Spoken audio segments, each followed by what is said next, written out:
मुतासिर हुए हैं उनकी मदद की जाए।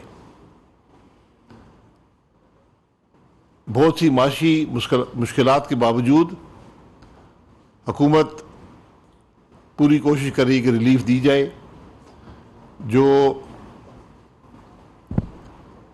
मुतासरीन हैं और जो पाकिस्तान की मईशत को इस्तेहकाम दिया जाए, इसकी एक जामे कोशिश पिछले 4 महीने से जारी है।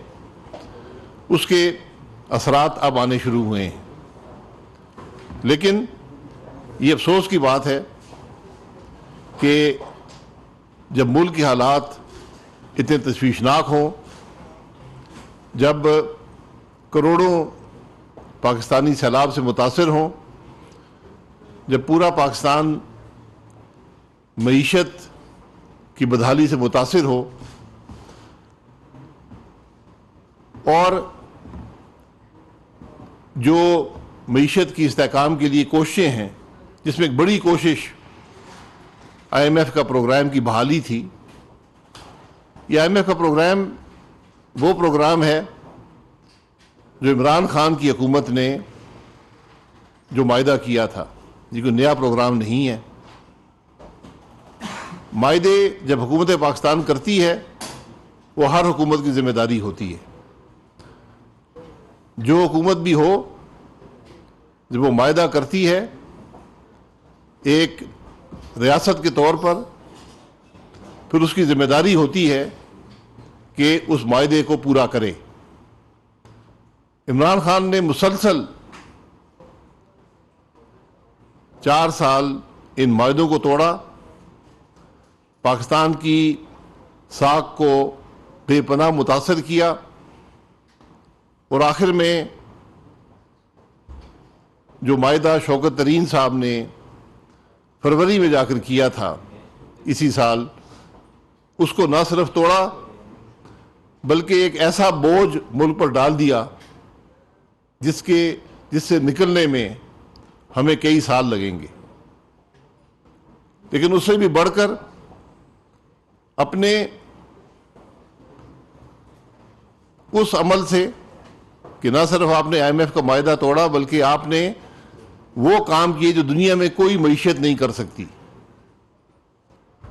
जो मुल्क दुनिया के अमीर तरीन मुल्क नहीं कर सकते। जब आपको नजर आया कि हुकूमत जा रही है तो पेट्रोल की कीमत खरीद से कम कर दी। 2 साल के अंदर जो गैस की प्राइसेस बढ़ी उसको ना बढ़ाया,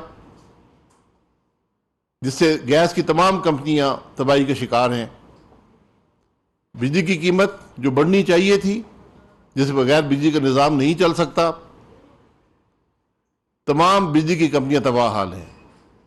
3000 अरब से ज़्यादा का कर्जा बिजली में है, 2000 अरब से ज़्यादा का कर्जा गैस के निज़ाम में है। यानी पाकिस्तान के मसाइल हल करने के बजाय सिर्फ एक झूठ बोलने पर और धोखा देने पर इत्तफाक किया गया। हमने इस मुश्किल चैलेंज को कबूल किया, इन मामलात को दुरुस्त किया, उसमें पाकिस्तान के अवाम ने बेपनाह कुर्बानियां दी हैं। जब भी हुक्मरान अपने काम से गफलत बरतता है, उसका बोझ अवाम पर पड़ता है। तो आज जो मुश्किलात हैं, ये इमरान खान के नाकामियों और गफलत का नतीजा है। ये इमरान खान की हुकूमत की करप्शन का नतीजा है। इसके बावजूद हमने कभी ये उज़र पैदा नहीं दिया कि ये बहाने नहीं बनाए। हमने चैलेंज का मुकाबला किया, मुश्किल फैसले किए, उसकी सियासी कीमत अदा की। वरना हमारे लिए बड़ा आसान था कि जो इमरान खान 4 साल झूठ बोलता रहा पाकिस्तान के अवाम से, जो गफलत बरतता रहा, हम भी वही तरीका अपनाते और इन मामलात को मज़ीद मईशत को तबाह हाल करके चले जाते। लेकिन हमने पाकिस्तान की साख को बहाल किया। 4 महीने का एक अरसा लगा। शहबाज शरीफ साहब की क़यादत में मिफ्ताह इस्माइल साहब ने जिस लगन से उनकी टीम ने काम किया, वो तारीखी है। पाकिस्तान की तारीख, माशी तारीख में कभी ऐसी मिसाल नहीं आई कि जितनी मेहनत और जितने मुश्किल हालात में इस हुकूमत ने फैसले किए, मुश्किल फैसले किए। जिनकी मुखालफत न सिर्फ जमात से बाहर थी, जमात के अंदर भी थी, लेकिन हम हकाइक से, हम मुल्क की ज़रूरियात से हम अपने आप को अलहदा नहीं कर सकते। इसलिए मुश्किल फ़ैसले करने पड़े और इंशाअल्लाह इन मुश्किल फ़ैसलों से जो बोझ पाकिस्तान के अवाम ने बर्दाश्त किया है, इसी से मुल्क की बेहतरी, मईशत की तरक्की का रास्ता निकलेगा और इंशाअल्लाह उसके असरात आपको मिलेंगे। लेकिन मैं जो बात करना चाहता हूँ एक रवैये की है, एक सोच की है, जो पिछले चंद दिन में नज़र आया। 29 तारीख को जो 4 महीने से ज़्यादा की मेहनत थी IMF के साथ, उसकी आखिरी बोर्ड मीटिंग थी। इस बोर्ड मीटिंग से 2 दिन पहले इस मुल्क के साबिक, और ये हकायक अब अवाम के सामने आ चुके हैं, इस मुल्क के साबिक वज़ीर ख़ज़ाना, जिनका माजी में ताल्लुक हर जमात, हर हुकूमत से रहा है। 1997 में पाकिस्तान मुस्लिम लीग नून की हुकूमत में हबीब बैंक के प्रेसिडेंट थे। उसके बाद काफ लीग के अंदर शायद वज़ीर ख़ज़ाना थे, पीपल्स पार्टी के वज़ीर ख़ज़ाना रहे। उसके बाद जो पाकिस्तान मुस्लिम लीग नून की हुकूमत आई, उसको भी मुशावरत करते रहे, मुशावरती कमेटियों में रहे। फिर इस हुकूमत के वज़ीर ख़ज़ाना बने।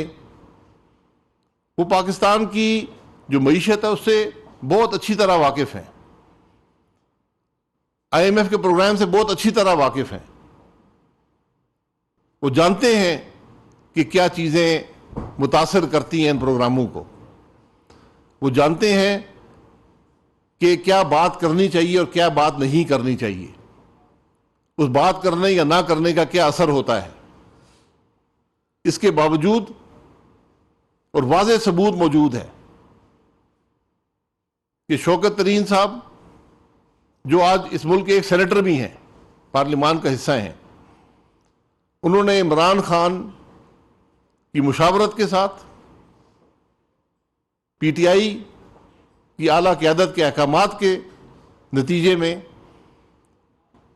शौकत तरीन साहब ने पंजाब के वज़ीर ख़ज़ाना और खैबर पख्तूनख्वा के वज़ीर ख़ाना से रब्ता किया कि आप वफाकी हुकूमत को ख़त लिखें कि सैलाब में बड़ी तबाहकारी हो गई है और हमने जो कमिटमेंट्स IMF के प्रोग्राम के लिए की हैं, और ये कोई नई बात नहीं है, हर सूबाई हुकूमत हर साल ये कमिटमेंट देती है कि मैं इतना सरप्लस मैं दूंगी।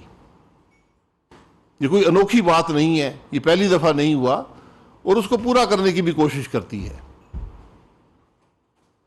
तो शौकत तरीन साहब ने दोनों वज़ीर ख़ज़ाना से कहा कि आप ख़त लिखें कि जनाब हम ये कमिटमेंट पूरी नहीं कर सकते। और ये ख़त कब लिखने को कहा?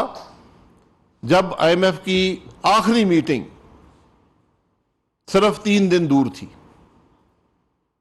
इस सारी गुफ्तगू का, इस मुशावरत का सिर्फ एक मकसद था कि पाकिस्तान IMF के प्रोग्राम की मंजूरी हासिल ना कर सके।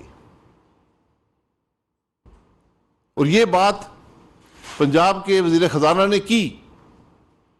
शौकत तरीन साहब की गुफ्तगू जो सामने आई है, जिसकी कोई तरदीद मुमकिन नहीं है।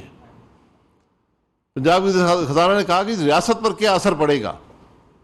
उसके जवाब में जो कुछ शौकत तरीन साहब ने कहा वो भी सब ने सुना है। उन्होंने कहा जी रियासत की परवाह मत करें, ये देखें कि हमारी जमात के साथ क्या हो रहा है, हमारे चेयरमैन के खिलाफ क्या हो रहा है, दहशत गर्दी के पर्चे बने हैं।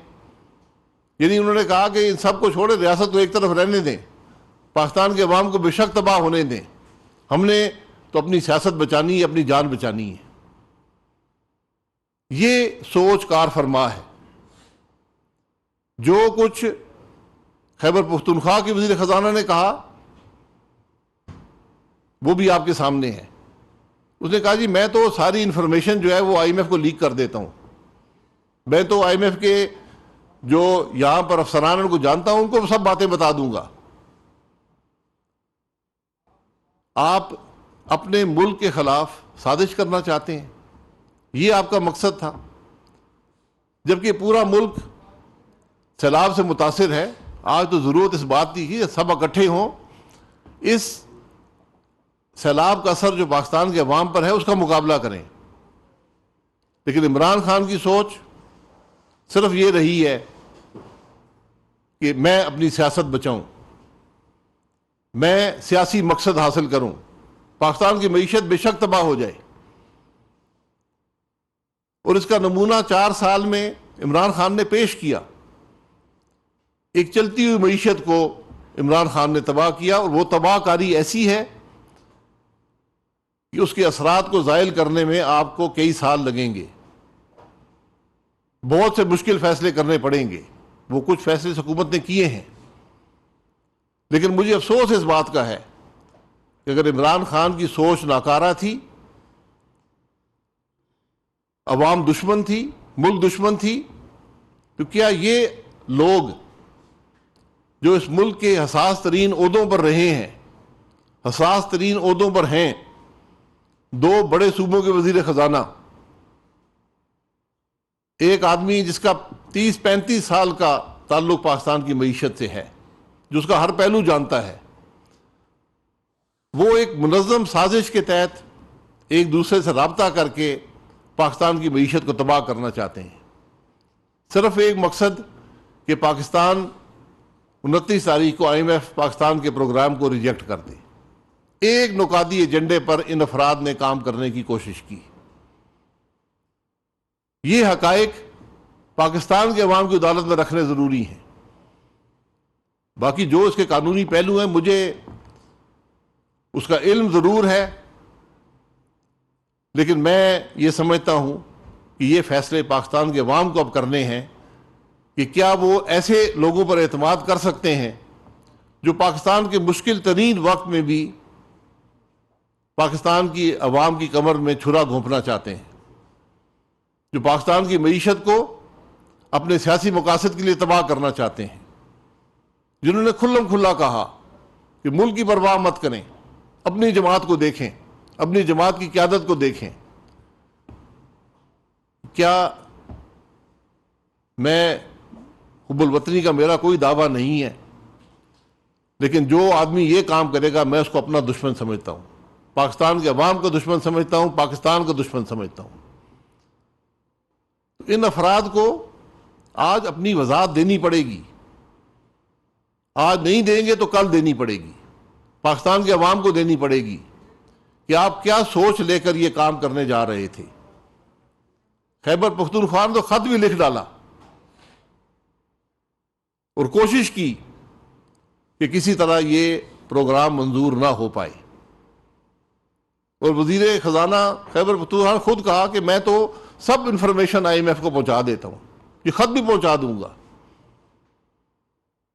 ये कोई गलती से ये काम नहीं हुआ, ये कोई अनजानेपन से ये काम नहीं हुआ, ये एक मुनज़्ज़म साजिश है जिसका रिकॉर्ड मौजूद है। तो आज पाकिस्तान के अवाम को इसका जवाब देना पड़ेगा। पाकिस्तान के अवाम के सामने आपको जवाब देना पड़ेगा, इमरान खान को जवाब देना पड़ेगा कि जब मुल्क डूब रहा था तुम पाकिस्तान के खिलाफ साजिश कर रहे थे, तुम पाकिस्तान की मईशत को तबाह करना चाहते थे। क्या ये सोच है जो एक पाकिस्तान के अवामी लीडर की होनी चाहिए? क्या ये सोच है जो पाकिस्तान की मईशत को बेहतर करेगी? वो मईशत जिसको तुमने खुद तबाह किया। तो आज ये लम्हा फिक्रिया है हम सब के लिए, पाकिस्तान के अवाम के लिए, पाकिस्तान की सियासी लीडरशिप के लिए, कि उस वक्त जब हम सबको इकट्ठे होना चाहिए था, अपने सियासी इख्तलाफात को एक तरफ रख के, जो भी झूठी सच्ची बातें आप करते हैं उन सबको एक तरफ रख दें। सियासत का वक्त, बहुत वक्त पड़ा हुआ है। आज बात मुल्क की होनी चाहिए थी। चलिए, अगर आप बात नहीं कर सकते तो मुल्क के खिलाफ साजिश तो मत करें। ये वो सवालात हैं जिनके जवाबात इमरान खान को, शौकत तरीन साहब को, पंजाब के वज़ीर ख़जाना को, खैबर पख्तूनख्वा के वज़ीर ख़ाना को देने पड़ेंगे। जनाब।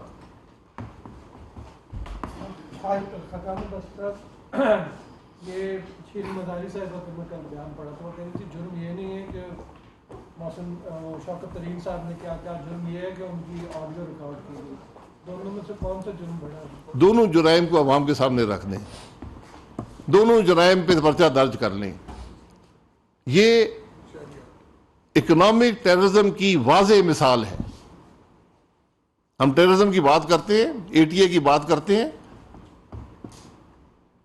तो ये इकोनॉमिक टेररिज्म की पाकिस्तान की तारीख में सबसे क्लियर एग्जाम्पल है कि एक मुनज़्ज़म साजिश के तहत हसास तरीन वक्त पर पाकिस्तान की मईशत को तबाह करने की कोशिश की गई। तो खाना वैसे सर ये बताइएगा कि